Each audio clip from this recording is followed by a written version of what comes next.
can always look back on hard times and the hard things that you go through and always appreciate it, because whether it's 2 years, 5 years, 10 years down the road, you look back and you're like, oh, wow, like this makes sense why I went through this, because it prepared you for what you're trying to do in the future. So, welcome. This is the Hot Real Estate Investing Podcast, a podcast dedicated to helping others through real estate investing. Our hosts interview guests from all aspects of real estate investing who generously share valuable experiences and advice. Whether you're starting out or an experienced investor, this is the show for you. Hello, how's it going? And welcome to the Hot Real Estate Investing Podcast. My name is Travis Shelton, your host, and really excited to share with you guys a guest today. Someone I know personally, but someone I know that's going to bring a ton of value to your real estate investing.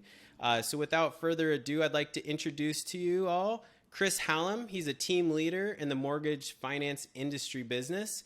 He was a former top producer at the largest retail lender in America for 10 years, and he's currently a mortgage broker and a top producer for the largest mortgage brokerage in the nation. He's helped over 1,000 families achieve home ownership, and has a huge presence on social media and focuses on giving mortgage and finance tips for buyers and investors. Chris, welcome, buddy. hey, I appreciate it, Travis. Thank you so much for having me on. Yeah, man, I really appreciate your time today. And can you just give our audience a little bit more background, maybe where you're from and how'd you get into this real estate world, Yeah, for sure. So, I'm originally from Kalamazoo, Michigan. I went to Michigan State University, graduated with a bachelor's degree in business there, and then moved out to Arizona just about a year and a half, 2 years after graduation, and got into direct sales, did a little bit of door-to-door. And one of the connections that I made through that, started working at a mortgage company and eventually got me in. So I started my career in mortgages back in April of 2012. And at the time, the company I was with was like the 7th largest company in America. And over the course of like my first 5 years there, grew to be the largest retail mortgage lender in America. And I spent 3 years just kind of learning the ropes, doing the work as a loan officer. And then my last 7 years of my career at that company, really leading teams, typically anywhere from like 15 to 20 salespeople. And we were doing volume that was typically around 200 to 250 closings on a monthly basis as a team. Wow. So yeah, a lot of families helped on purchase transactions, buying, and a lot of refinance transactions, obviously after 2020 when the business shifted. But recently I left there and started my own team under a brokerage, which is the largest brokerage in America, Nexa Mortgage. And the reason I left is there's a lot more product opportunity as a broker, and the ability to save clients money, which is always a great thing. Yeah, I love it, and can't wait to dive into some of those finer details regarding a broker and why our audience should be touching base with brokers, including yourself and your team whenever possible.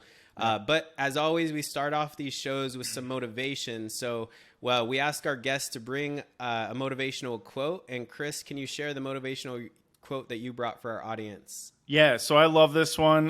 This is one that actually came from one of my old mentors when he was going through some personal stuff. But the quote is, "What's hard to do now is easy to live with later." And it also reminds me of another quote that one of my door-to-door sales managers used to say is, "The work you put in today determines the zip code you live in 10 years from now." So what's hard to do now is easy to live with later. And for me, it's very simple. I spent a large part of my career kind of feeling like I was always on the wrong side of the coin. Like I would see people in the business have it easier, or maybe, when we'd be in a refinance boom and I'm doing all purchase transactions, being like, man, I wish I was over there because these guys are cleaning up and it's easy. what they're doing compared to what I was doing. But I'll tell you that, you can always look back on hard times and the hard things that you go through and always appreciate it, because whether it's 2 years, 5 years, 10 years down the road, you look back and you're like, oh, wow, like this makes sense why I went through this, because it prepared you for what you're trying to do in the future. So yeah, that's the quote. I love it, man. Honestly, don't even have anything more to add. I mean, I think you hit all the nails on the head. It's just like, it's one of those things. So often we take the easy road, right? And the hard road less traveled. There's a reason, but there's also a reason why we have successful people and unsuccessful people. And it's the same reason it's easy not to invest in real estate, right? So now kind of to the main topic today, Chris. How can you help our audience of real estate investors? I'm going to give you an example of 2 different ways that you can go about building your portfolio of getting multiple single-family rental properties. Okay. And the first way that you can go about doing it is more of the traditional way. So the average home right now, let's just say in the Phoenix area, single family, is about $400,000. We'll just use that as an example. A traditional way of doing it when you buy it as an investment is you need to put 20% down. So 20% down on $400,000 is going to be $80,000. Now, $80,000 is not a little amount of money. That's a pretty fair amount of money. But that's going to get you one property, okay? The other way that you can do it, the alternative, which is kind of what I'm going through right now, and what I recommend for a lot of folks who don't necessarily have the assets available to be able to throw up $80,000 every year to buy a new investment property, is what you can do is you can actually buy a new single family home with 5% down and live in that home for 1 year. And so now you're putting $20,000 down instead of $80,000. You live in that home for 1 year, and then at the end of 1 year, you can then buy another single family home for 5% down, $20K, let's say, on another $400,000 property, and you turn that other property into a rental. So what you do is you just buy a new primary, turn the current one into a rental, and you do that over the course of 4 or 5 years. You can build up a nice little portfolio in 5 years of 5 properties, and obviously have your primary as well as like 4 rentals in that scenario. So now you now own 4 rentals for the same out of pocket. 5% times 4 is 20, as you would in the traditional sense if you just put 20% down. One of the downsides of this whole thing, obviously, clearly, would be the idea of moving every year, right? And this is the way I look at it, though. Let's just say your goal is to get to a place to where you have 10 rental properties, and let's say you did this over the course of a 10 to 12-year period. Yeah, you're going to maybe be a little bit uncomfortable, but I'm going to go back to my quote. What's hard to do now is easy to live with later. And if you can spend the next 10 to 12 years executing on this type of game plan, you can really put yourself in a position where, think about this, you have 10 properties, and let's say these properties cash flow at about, let's say anywhere from $500 to $700 on a monthly basis. Now you're talking about having $5 to $7K in residual income that will hopefully nobody's living, well, there's probably some people out there, but hopefully 5 to 7K would pay most people's monthly bills. And when you get to a place to where all of your bills are being covered by your residual income, you are now financially free. But the downside would be you're probably not going to enjoy moving every year. Sure. Be a minimalist. You get kind of used to it, and maybe it's 2 years and not every year. And I think it's nice to move because you do get to get rid of some of that clutter. And I just always think, most of us started working when we were probably like 16 or 18, maybe 21 or 22 when we got our first professional jobs. And all the stock market says is put your money away for 40 years, right? Put a little bit of you're literally putting money away for 40 years to reap the benefit of potential retirement. And your strategy, we're talking 10 or 12 years. So is that really that much harder than what we're, traditionally taught to do with these W-2s? So I don't think it's that hard, but I do think a lot of other people think it's a lot harder than it really is. So thanks for sharing that strategy with us today, Chris. Absolutely. I wanted to switch gears a little bit and ask a different question. And that's really, we talked a little bit earlier. What's that one thing regarding real estate or the market, your industry, that you can kind of share with our audience of kind of what's unique about the mortgage broker world as opposed to maybe just traditionally going to the bank that you bank with or the credit union that you go in there to be able to get a loan product as compared to your mortgage lending or your mortgage broker side of things? Yeah, for sure. So when you think about getting a mortgage, you think about three buckets that you need in order to qualify as a consumer. So you've got income, assets, and credit.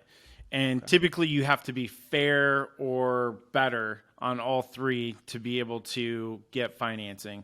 And so, for example, like the lender I came from, the largest mortgage lender in America, and I mean, literally closing billions of dollars on a monthly basis.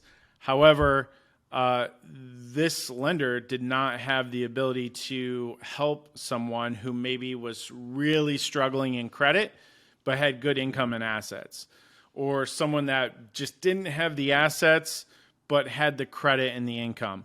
So if you were missing one of the three buckets, you were just kind of like, well, sorry, you got to work on that.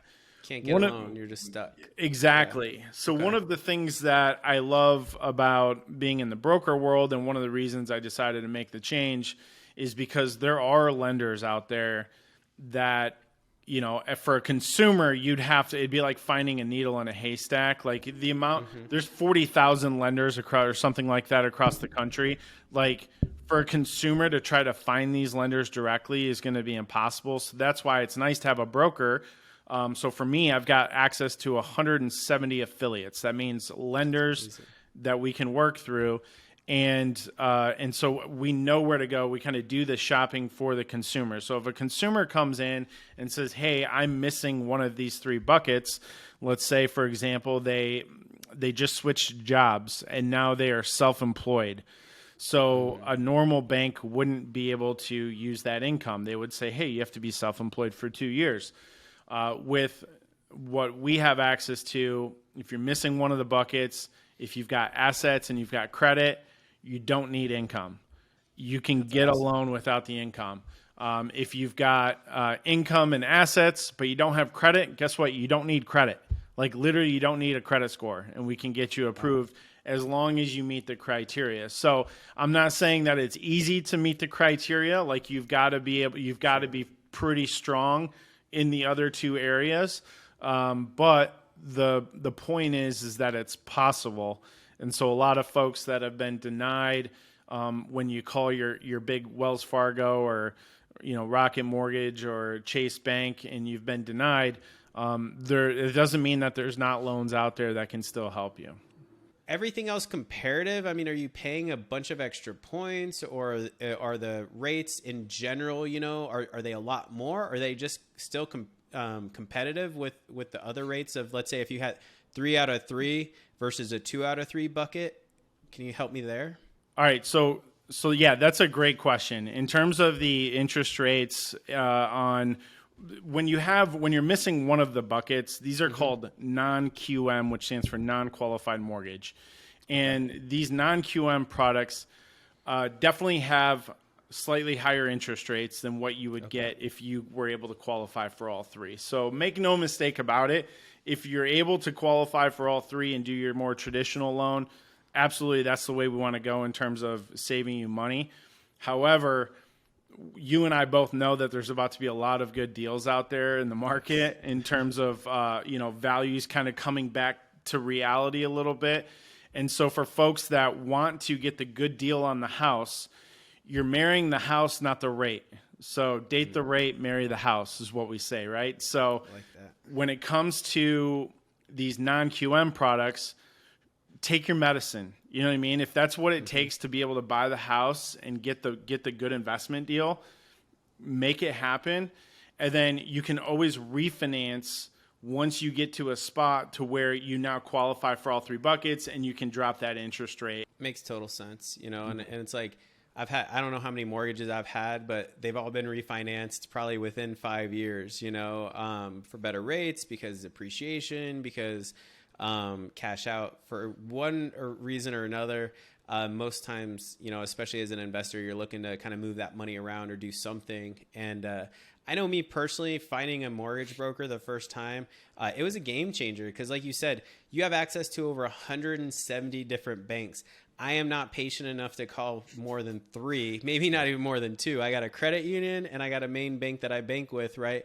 And back then it was, hey, what are their rates? Oh, these guys are here and these guys are there. And that was my shopping, so I always think, how can I leverage someone? So it's so amazing to be able to work with your loan officers and people that I know to be able to say, hey, what are my options here, and get someone that's going to go out there and give me hundreds of different quotes and rates and options, really at the blink of an eye and not my own time. So, I mean, your services are so valuable to real estate investors. And I wish I knew about them, probably my first 3 or 4 investment properties instead of well beyond, where I'm at now. One thing that's interesting for just the general the investor that is curious about these non-QM loans is that these loans change all the time.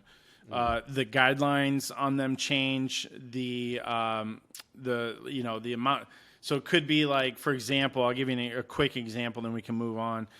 There's a loan product out there where it's for an investment property and no income requirements.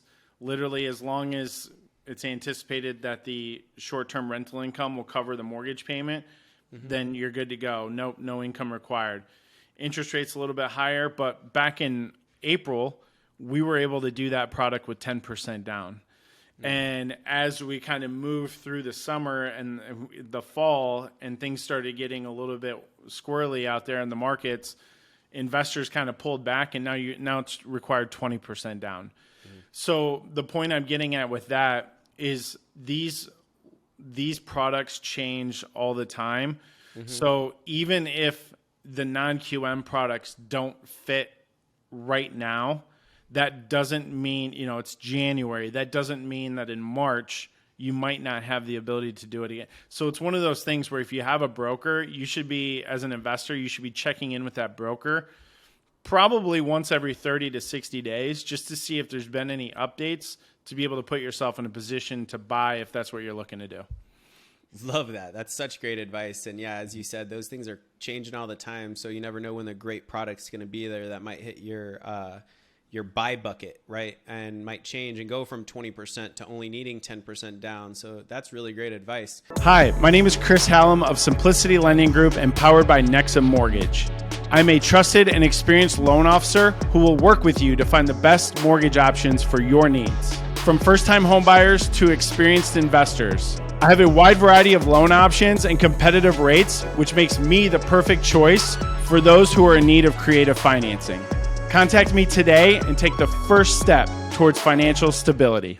Well, Chris, as you know, we finish all our interviews off with the final 4 hot questions.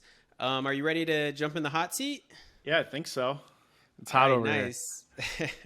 I also want to share with the audience today, Christopher Hallam, he's a close personal friend and a huge supporter of the Hot Real Estate Investing, Hot REI brand, and this Hot Real Estate Investing podcast, and has been so gracious. And I thank you so much, buddy, that he's decided to be our sponsor for the hot questions. And so moving forward, we'll always give a little shout out to Christopher Hallam and the Nexa Mortgage team and give you guys their contact information. So thanks again, Chris, for choosing to be our sponsor. And you're not going to get off easy, though, today. You still got to answer all the hot questions. So we'll kick it off with, what's one book you'd recommend to someone wanting to know more about real estate investing? Yeah, so for me, just a very basic beginner book in terms of investing in general would be Rich Dad, Poor Dad by Robert Kiyosaki. So this is one that I remember reading shortly after college. And I grew up in an environment where financial literacy was not, there was no financial literacy. I was taught nothing about finances growing up in my household. And so this was really the first book that kind of opened my eyes up to investing and the world of cash flow. So highly recommend that book for anybody that wants to get started. Definitely. It's a must. What is your favorite productivity tip or trick or some sort of hack or anything you'd like to share with our audience today? Yeah. So Travis, but I just hit the 3-year mark of sobriety, and Congrats, man. thank you. I appreciate it. But no alcohol. Sobriety would be my hack. The amount of work that you can get done with the absence of alcohol and the clarity that you gain over the course of time. It took me about 6 months through my sobriety journey where I started getting all of this clarity. I started having memories that I forgot about. I started having just full clarity at about 6 to 8 months. And I really feel like I've taken off in terms of my productivity level and being able to really be the best version of myself. So that's my hack, no alcohol. That's awesome. Great. And I know I was down for 2 days after my 40th birthday, just trying to recover. So definitely would have been a lot more productive without a couple of those beers on Saturday. What's your biggest real estate mistake or failure, and what did you learn from it? Yeah, so my biggest was the first home I sold. It was one of these situations where, I didn't necessarily need to sell the house, but I just thought that, man, I felt like this was November of 2018. I was like, man, we got to be near the top here. I felt like, the market was doing really well, and I was like, I'm going to clean up on this and I'll be able to pay off a little bit of debt. We'll be able to buy our next house. Mm-hmm.